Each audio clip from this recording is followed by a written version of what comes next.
Good afternoon, everyone. We're going to get started in just a couple of minutes. There's still several people registering for the webinar, so hang tight and we'll get started in just a moment.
Good afternoon, everyone. This is Christine Robinson with Illinois Action for Children, and on behalf of Illinois Action for Children and Illinois AEYC, I'm very happy to welcome you to this afternoon's webinar. I'm just going to kick it off with a couple of housekeeping items. Everyone's line will be muted during this webinar because of the number of attendees.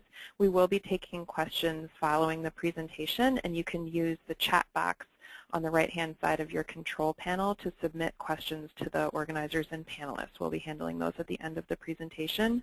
This webinar will be recorded and posted online following the broadcast. If you have any technical issues during the webinar, please submit a question through the chat box. You can also email us at advocacy@actforchildren.org if you have any questions or problems. We also recommend that you dial in using the phone number provided in the control panel for audio purposes. You can also listen through your computer speakers, but we find that the telephone option can be a little bit clearer. So without further ado, I'm going to turn it over to Ceci Nyman. Ready? And can you hear me? Can folks hear me?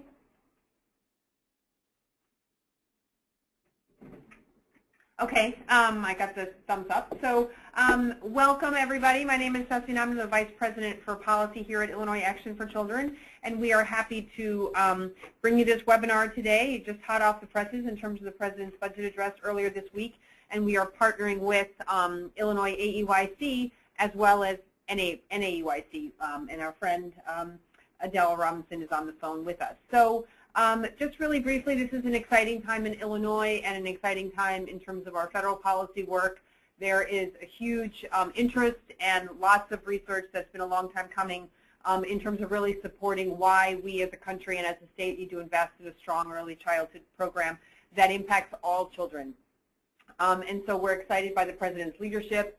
We are excited about the opportunities and the potential, and both here in the state, we are in the thick of it in terms of our legislative session, and same thing as we get off and running at the federal level in terms of really hoping to make some headway around both budgetary issues in terms of financial investments in early care and education, but also in terms of the President's proposal around a strong start for young children.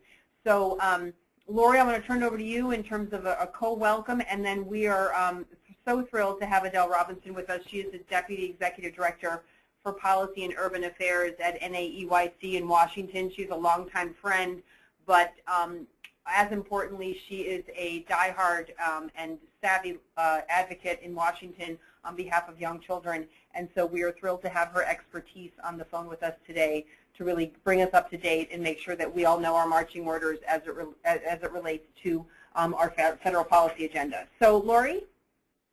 Thanks, Ceci.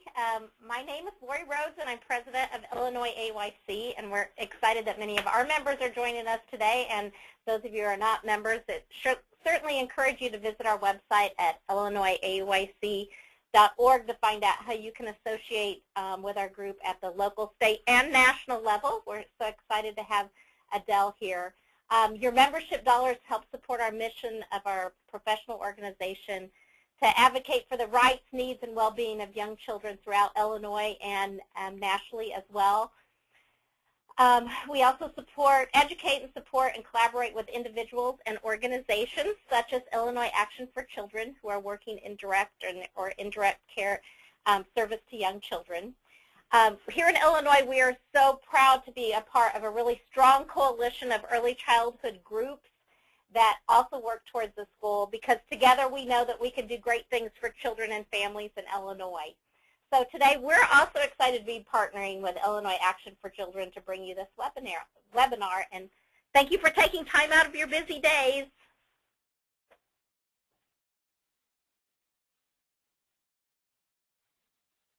Hi everyone, this is Adele Robinson at the National Association for the Education of Young Children, and we are thrilled that you were able to participate knowing how much else is going on in the state and the locals and just in your daily lives.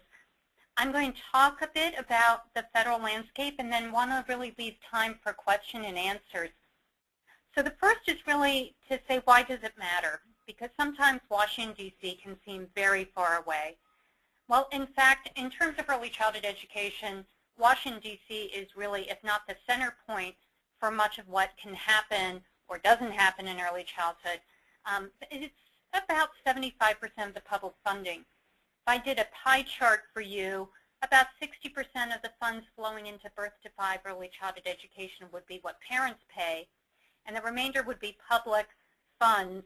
And of those, 75% really are federal. Now, sometimes you'll hear about the Illinois Child Care Development Fund, and it's true the state puts money in that, but a lot of that money is actually from the feds. Here are some other ways that you can see how the federal dollars would touch you in a variety of settings and sectors. So I want to talk about what's hot right now. As Ceci said, the President just released his budget a couple days ago. And that is a real launch pad for the entire cycle that we are now in to get those federal dollars. We are thrilled that he has a budget request that would substantially increase investments in the entire birth through kindergarten continuum, and we'll talk a little more about that in a second. He absolutely makes a plug to continue moving forward to pass the Strong Start. It's been introduced in the House and Senate. We have bipartisan support in the House, and we very much are looking to continue to grow the bipartisan support in the House and to get some Republican members in the Senate. Just remember that when a bill passes, it doesn't automatically bring the funding with it, and so we have to work on that as well. We'll talk a little more about how that would be funded. It's in a slightly different mode. The Early Head Start Child Care Partnerships were something that were first funded in the last appropriations bill. We're waiting for the Department of Health and Human Services later this spring to put out the applications that will allow Early Head Start programs to partner with child care programs serving low-income kids to receive more money in child care to meet and sustain Early Head Start standards and priorities. We also have the preschool development grants, which were funded at $250 million for this year. We're waiting for applications to come out jointly from the Departments of Education and HHS. And the purpose of these is to help states build their capacity for and expand access for low-income children to high-quality preschool. It will be a competitive grant application. We also go next week to the Senate floor with the reauthorization of the Child Care Development Block Grant, better known in your state as the Child Care Development Fund. The House doesn't have a bill yet. The Senate bill very much tracks a lot of what's going on in the proposed federal regulations.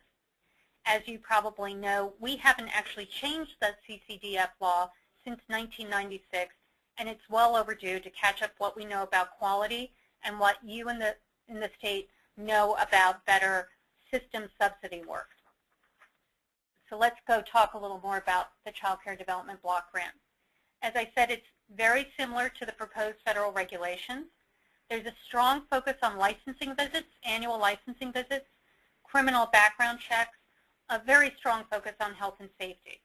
It also encourages, beyond health and safety, a real look at quality improvements, encouraging state quality rating and improvement systems, promoting more training. We were pleased to see a prohibition on the high-stakes use of child assessments, since that seems to be a big conversation in QRIS and kindergarten entry assessments. And it will improve the stability of child care for both the providers and the families with encouraging one-year redeterminations of the child care eligibility for vouchers as opposed to every several months in many states. So once again, remind yourself that the program that we're talking about is up for what we call authorization or reauthorization. It's what will be required of the states and what they can do with the money. It doesn't automatically bring the money. We still need to deal on the funding side with how to allow states and providers to meet these higher requirements of quality, serve more children, and build a better child care system. As I said, the House hasn't taken any action yet. They're letting the Senate start first. We expect them to look closely at the Senate bill and move forward from there. Next slide. Strong Start for America's Children Act. You've probably received a lot of alerts since last spring.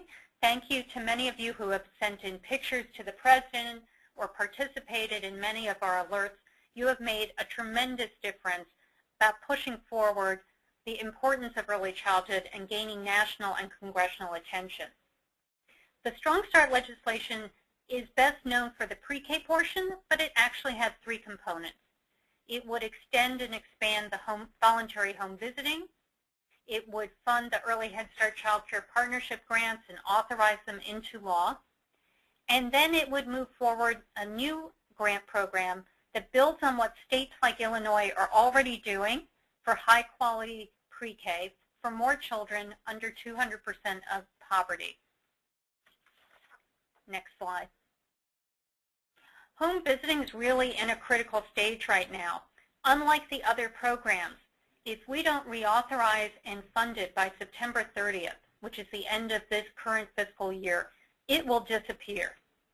It was enacted as part of the Affordable Care Act, the Health Care Reform Act, but it's actually separate funding and separate language embedded in it.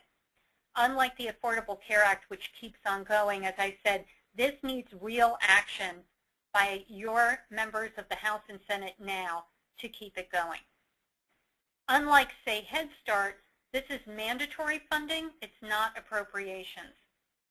It is important when you contact members of Congress to remind them that it is voluntary participation and that only evidence-based models are part of this program. This is not the controversial part, but it's worth reminding them. What is controversial is funding. There seems to be lack of recognition that the funding will also just go away on October 1st if they don't take action. Currently, it's at $400 million by formula and competitive grants, two types of grants that go to all the states. And the President has requested an increase of $100 million, going to $500 million just in fiscal year 2015. But he's also proposed a longer vision for home visiting, that if we were to increase the federal tax on tobacco, we could raise $15 billion to spend on voluntary home visiting over the next 10 years and serve many, many more children and families. So let's go to the next slide, which is what can you do now? As we said, the child care bill is on the floor next week, and we think things will go well. It's a bipartisan bill. We will have to keep asking for the resources that will make all these improvements possible. The Strong Start bill continues to press forward, and the home visiting bill is really at a very critical stage and must-do action. So let's take this to sort of general talking points, and then we can go talk about Illinois specifically. It's important that members of Congress understand the importance of all these programs, that when children and families have access to high-quality child care and there are sufficient subsidies to help them reach those programs, that we have better learning, we have better development, we have better readiness and success in school and in life. That when more partnerships can happen between early Head Start and child care, we can ratchet up the quality of infant and toddler care, which is the strong foundation we need, along with home visiting, to set children on a successful course. We need the Strong Start Act and the pre-K programs to help the state of Illinois and other states accelerate what they are doing for high-quality pre-K. The entire continuum needs our strong support and investment, and all of it will benefit Illinois' children. We have to enact the President's full request for early childhood education. Paying now is less costly than paying later. In fact, we've had press conferences with sheriffs and other leaders in law enforcement who say you can pay now or you can pay them later. We know that it's better to pay up front and that the money has to go to both quality and access. The two are intertwined. The President's laid out a significant agenda of lots of new increases, some of which would be paid for by tobacco, such as pre-K for all and home visiting, others that are subject to discretionary spending limits, but he's really placed a high priority. It's important that all of you contact all of the Illinois members that you represent in the House. Let's not leave any member of Congress in the Illinois delegation behind on this one. This is the time when they most need to hear from you. There is a huge amount in the federal budget. Every conceivable federal program is listed in that budget. And we need you to lift up for your Illinois members this incredible investment being proposed in early childhood, the return it will bring to all of Illinois' taxpayers, as well as the benefits to its children, families, and education reforms. So please contact all of them. Ceci will be sending you an email if you're not already getting our Children's Champions, which you can get whether you're a member or not, that lays out all of the investments that he proposed. And lastly, tell them that they can't stop this fiscal year without making sure that we have a strong, stable, voluntary home visiting program extended for many years to come. I'm happy to take any questions or comments and to go into further details about any parts of the proposal.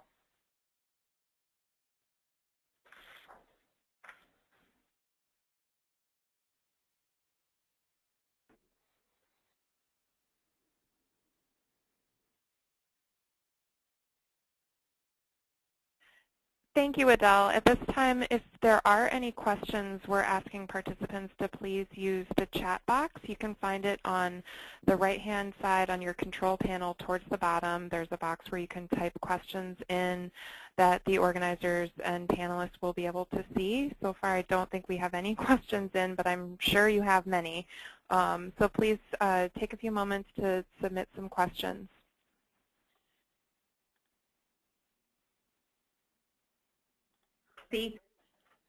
Just so folks know, we do have some of our folks in our Illinois legislative, in our congressional delegation, who have already signed on and shown their support for the Strong Start legislation. Those members include, of course, Senator Dick Durbin, 2nd Congressional District Robin Kelly, former state legislator from South Suburban Cook, 5th Congressional District Representative Mike Quigley, 10th Congressional District Brad Schneider, 9th, of course, our champion Jan Schakowsky from the near north side, or north side here close to our offices, our congresswoman here at the office. 12th Congressional District Representative Bill Einhart, and 17th Congressional District Representative Sherry Bustos.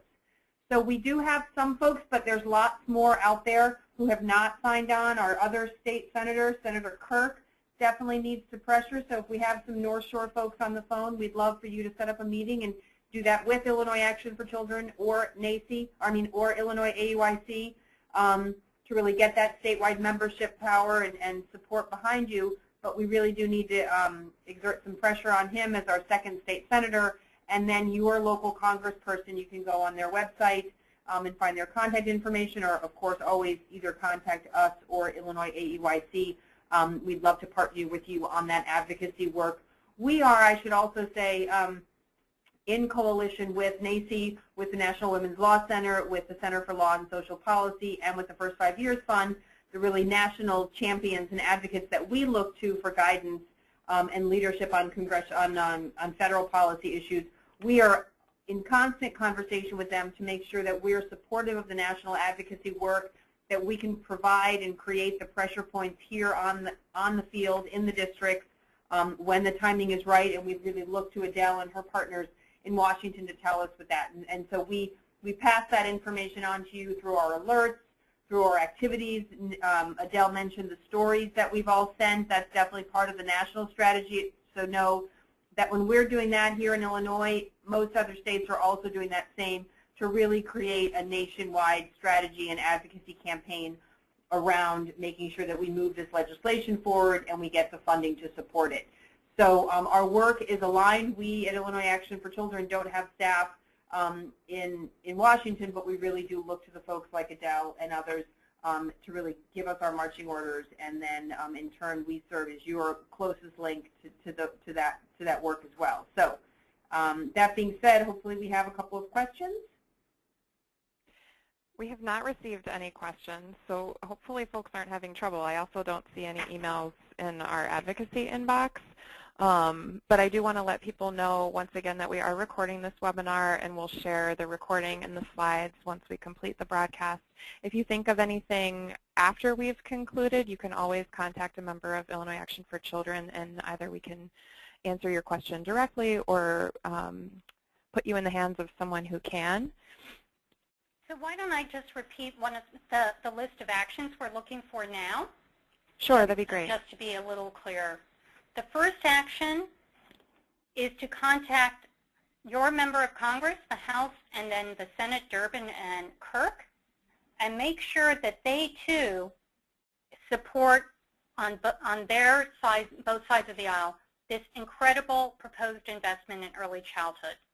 We're talking about potentially billions of dollars to help children and families in Illinois access high-quality child care, better early Head Start opportunities, more pre-K that builds on the great work of the state of Illinois, and to start strong with robust home visiting to help parents be great first teachers. So the most important thing right now is to go and email your members of Congress that the President's proposal puts the nation on the right path and will benefit Illinois. Then, as Ceci said, we also need you to let them know that if they haven't co-sponsored the Strong Start for America's Children, they need to do that. They need to be part of the national movement to support a robust Birth to 5 agenda of a state-federal partnership from birth to kindergarten. We, in fact, have 2 Republicans in the House who have already co-sponsored the bill. They're from New York. Let's have a little challenge. Can we get Illinois to do better than New York? And can we get Mr. Kirk as the first Republican on the bill? We also need to ask them to pay attention to home visiting and make sure that they extend it and reauthorize it with funding well before the deadline. Let's make sure that families and children know that there won't be any break in services. Are there any questions about specifics?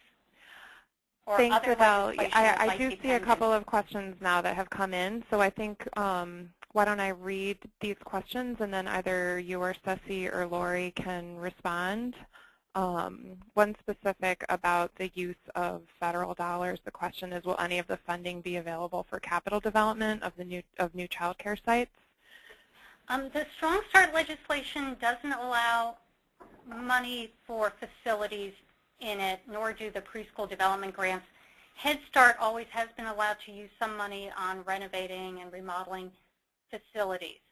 So we continue to try and think about ways. There have been bills in the past that have looked at a revolving loan fund or some other way to have low-interest loans to allow people to build the literal capacity, the infrastructure, the buildings, to be able to serve more children.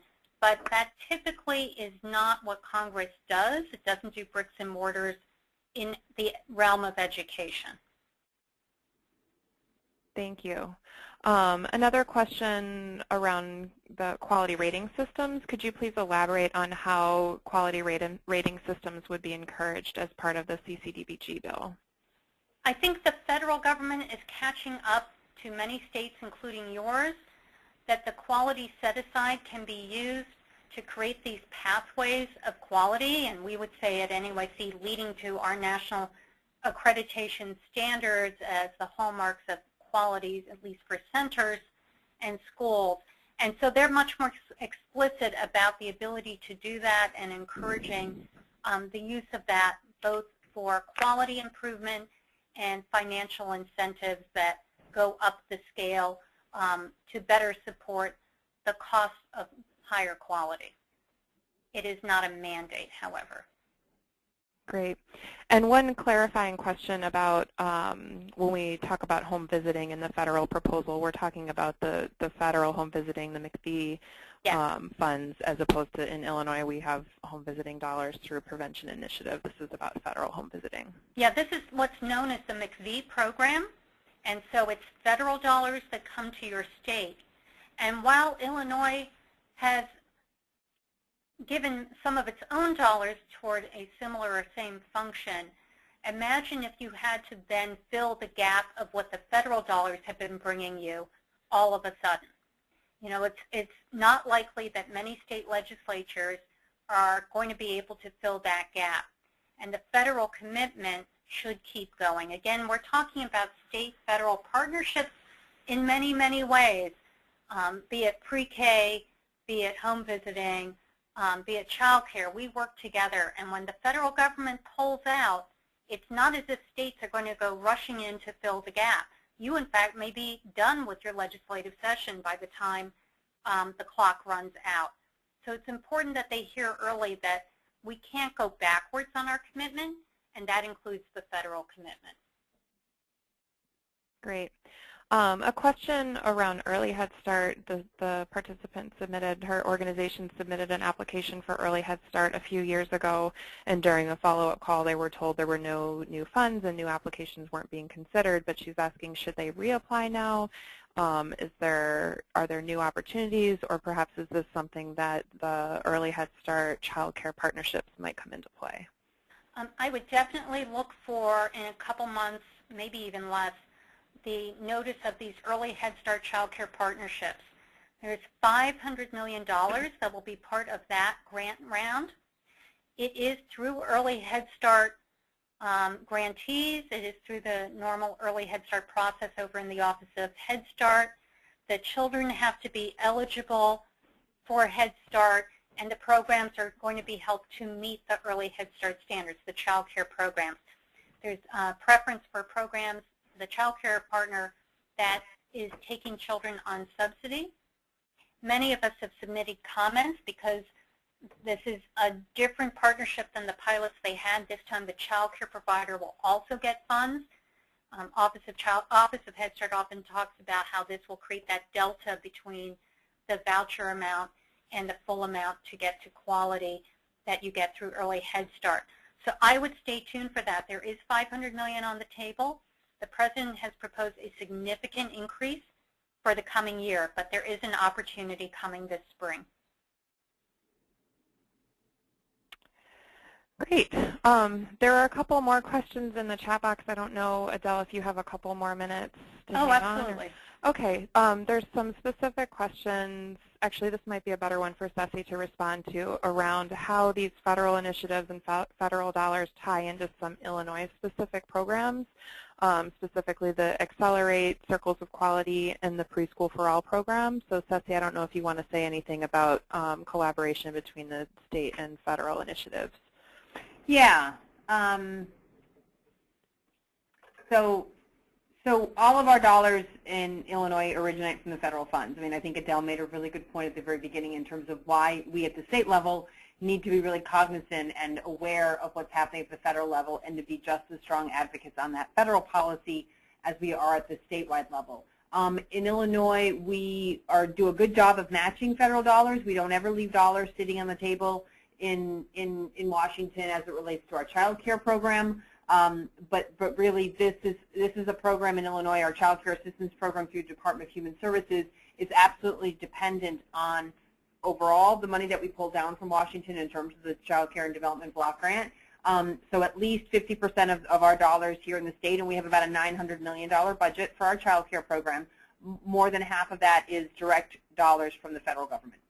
Our McV program, which is a huge kind of enhancement to our home visiting, our prevention initiative work that's happening in targeted high-need communities across the state, those McV dollars, but really have a lot of kind of feed into our already existing statewide system and really provides an enhancement and some learnings and some additional quality improvement around really the mental health and the work that we're doing through those programs. So again, those are federal dollars.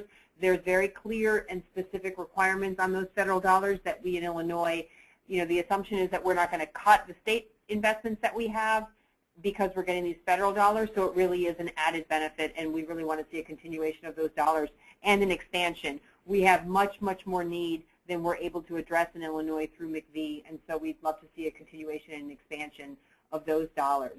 The pre-K money right now, our pre-K program is kind of officially a state-funded initiative. There is no federal pre-K money other than that we do pull down education dollars in the state of Illinois. And so for early childhood special ed, and Adele that's one of her expertise areas, she could talk a little bit about that. But overall, if we're able to kind of really push for a federal agenda and federal funding streams to support state pre-K programs, again, those are enhancement dollars. Those are kind of dollars that are going to allow us to do more and add on to the state investment that we already have. We do a really good job in Illinois to making sure that we protect the state investments, and that additional dollars that we get from the feds are an added benefit. A perfect example of that is Illinois is currently a race to the top state. Those additional $54 million over 4 years are really being added to our state work to build a stronger system, to really invest in our quality rating and improvement, our Accelerate program. And so again, those dollars are not meant to supplant what we're doing at the state level, but really to supplement. And so, but at the end of the day, those are dollars that we need desperately in order to scale up what we're doing so that we reach all children, particularly those children who are the most at risk of school failure and are the hardest to reach based on their poverty situation, access to infrastructure. As somebody brought up, the issue of infrastructure is a huge issue in many parts of the state. And so we really do need those programmatic dollars that are going to help us, kind of reach out and get those kids into programs that are going to ensure success in school and in life. And then our home visiting program in general, again, pulls down. And then specifically as it relates to our quality rating and improvement, or Accelerate, those are that's kind of a direction that we saw very clearly from the federal regulations that were proposed last summer. And so we know that that is the expectation. It is also a cornerstone of our Race to the Top grant. So again, we're already receiving some dollars through that Race to the Top 4-year grant to really invest in the infrastructure of our quality rating and improvement system. But we know that that quality costs more money at the ground level, at the program level, and so we need to advocate for those additional federal dollars because we need money for programs to reach and to sustain those higher levels of quality for all children. Right now, we do not have the state resources to do that. We're using the federal money to build the infrastructure. The feds are very clearly saying that this is the direction states need to go. If we were in kind of K through 12 education, some people might call it an unfunded mandate. They're saying this is what you have to do, but we're not going to give you any more money to do it as it relates to the federal regulations that were proposed. This is why we also have to, as Adele said, really advocate on the money side of it. So there are very clear and specific pathways in terms of the federal funding source and the things that we're doing, both as it relates to pre-K, child care, home visiting, some of our mental health services, and then the specific quality improvement strategies that we have around our Accelerate program. So I hope that answers your question. And Adele, if you have anything else to add? No, that was great. Thank you. There's a couple questions around individual programs that I'm going to try and paraphrase and combine. The questions are to do with small, independent preschools or child care programs that don't currently have Head Start or Early Head Start. Are there ways that they should be thinking about partnering with larger Head Start agencies, becoming Head Start qualified, or are there other things that small child care centers can or should be doing to support these initiatives or to get connected? Sure. And on the child care side of the Early Head Start Child Care Partnership, this is a birth through age 3. So if you're center-based or family child care, and you're licensed and you're serving birth through age 3, that's one threshold. The other is that you are taking subsidy for children, so you're serving low-income children and children who would otherwise be income-wise eligible for Early Head Start. It's important to start having conversations with Early Head Start grantees around you at this time. Start the conversation about, are they interested? What would it take? There's some materials on the Office of Head Start website to get those conversations started and think through. We don't have the actual application yet, so we can't tell you exactly what will be required, but there's some good materials, and the first thing is to really reach out. Are those the population of children you're serving? Would you want to work with Early Head Start to try and meet those standards? It will bring more money to your child care program, but also to meet those better expectations. You know, we'd like to see more money in the child care block grant directly so that you could have the full cost equality met for children, infants and toddlers in particular, but this is another way to get there and support child care providers, not just current Early Head Start providers. In terms of the Pre-K for All proposal and the preschool development grants, again, we're waiting on the development grants for that application, but it's worth thinking through how you would think about expanding the number of children you could serve, preschool children you could serve, or raising quality, and to really start talking with your state level administrators about how they see they would be using those dollars if Illinois were to get them. And the first thing would be for Illinois to compete for them.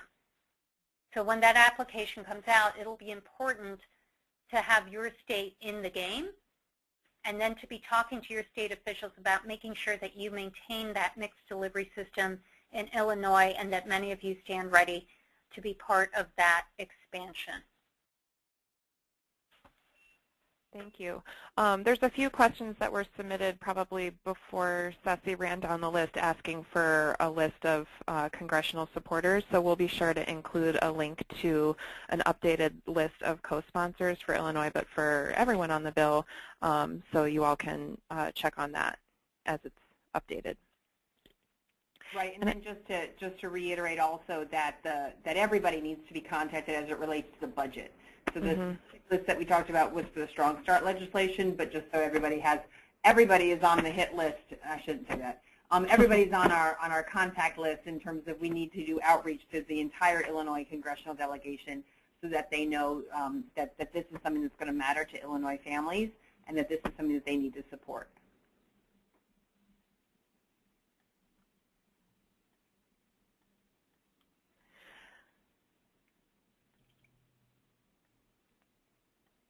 Okay, I think that's all the questions that have been submitted through the question box.